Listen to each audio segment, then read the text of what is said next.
गणनायकाय गणदैवताय गणाध्यक्षाय धीमहि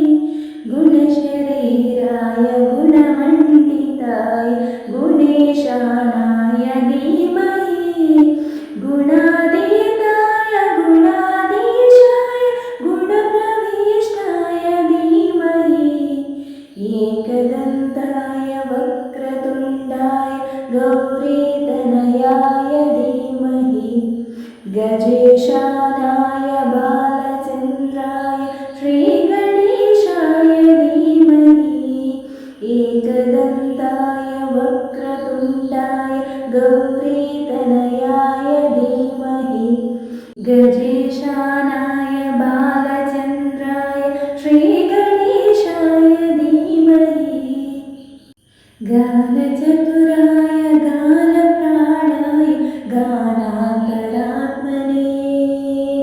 गानोत्सुकाय गानमत्ताय गानोत्सुकमनसे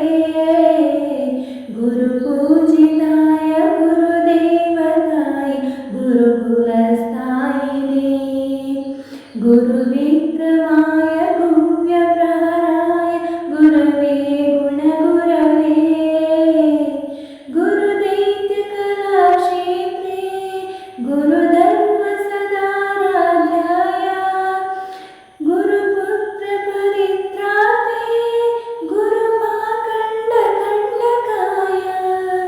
गीतसमराय गीततत्त्वाय गीतगोत्राय धीमहि